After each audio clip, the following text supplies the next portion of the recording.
Let's see what the weather has in store for us. Hot and dry today, and more to come. Astrid's here. Absolutely. We're really not expecting any rain over the next 7 days, no matter where you are on Vancouver Island. A little bit of fog overnight tonight in some areas, but dry overnight and through the next several days. Temperatures for tonight in the Victoria area to about 12 degrees. A few clouds rolling in around the midnight hour. 23 in the afternoon. That's a little bit above normal, but not at the record level. Our record was set in 1960 on this day at 34.4. Here are your temperatures right now with your live SchoolNet weather sensors. Out to Wishart Elementary, 22.6 right now.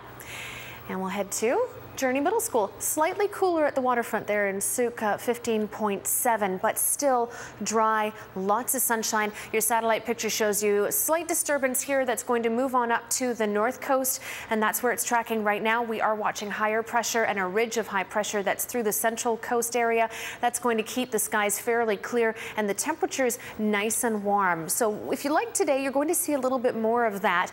Expecting a little bit of fog to roll in through the Port Hardy area overnight tonight. Otherwise, partly cloudy skies at 11 degrees for overnight hours, 12 degrees and clear along the east coast of the island. Could see those winds pick up through the Johnston Strait overnight tonight. A few clouds on the way for Port Alberni, more in the way of fog along the west coast. So Tofino at 11 degrees, expecting to have that fog and a few clouds overnight. For the South Island, we do have a few more clouds coming our way. Temperatures between 10 and 13 degrees all the way up to the Cowichan Valley and over to Salt Springs. So a mild night for us once again. 23 degrees tomorrow afternoon. Expecting winds to be picking up at the Juan de Fuca Strait overnight tonight and through tomorrow in the Victoria area. Out to 20 degrees through the Sidney area, slightly cooler through Souk, but all in all a really nice day to round out this work week. For the Cowichan Valley, your temperatures into 22 and 23 degrees all the way over to Salt Spring Island. Mainly clear skies. UV index for tomorrow once again 7 or high, so remember that if you're outside.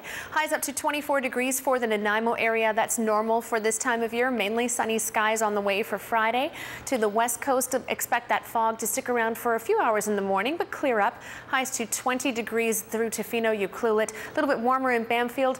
28 in Port Alberni, the hot spot on the island once again. Mainly sunny skies for you tomorrow. The east coast, Campbell River, Courtney Comox, 24 degrees for you. Again, a little bit of cloud first thing in the morning, clearing as the afternoon goes on. And up around the north end of the island, you too can expect some morning fog. There is a slight chance that you'll see a sprinkle, but quite unlikely. 16 degrees through Port Hardy, 22 through the Gold River area. For the rest of BC for tomorrow, we have mainly dry conditions. Powell River to Vancouver, temperatures to 32 degrees, Kelowna and Kamloops. Lots of sunshine for Friday, and over the next 7 days, here's what you can expect. Dry conditions, temperatures on the way up as we get into next week. The weekend looks pretty nice through Victoria. For the Nanaimo area, the Mid-Island, you too have a really nice weekend on the way. As we get into midweek next week, our overnight temperatures start to get warm again, looking at 16 degrees overnight Wednesday night and Thursday night. And for the north end of the island, a mix of sun and clouds. For the weekend into next week, temperatures on the rise to about 20 degrees by Wednesday next week. Finally tonight, here is your weather watcher. Thank you so much, 14-year-old Andrew, for taking this picture. Was visiting Lake Ontario, the West Lake area, with his family from Terrace and took this picture of the sunset. It was about 8:30 at night. Beautiful, comparable to the sunsets here on Vancouver Island. So thank you for sending in this photograph. He's an aspiring photographer, by the way. So we'd like to see those pictures of what Mother Nature is doing in your neck of the woods. Send in your art. Makes for a great weather watcher. We love the pictures. Yes, we do. Astrid, thank you. You're welcome.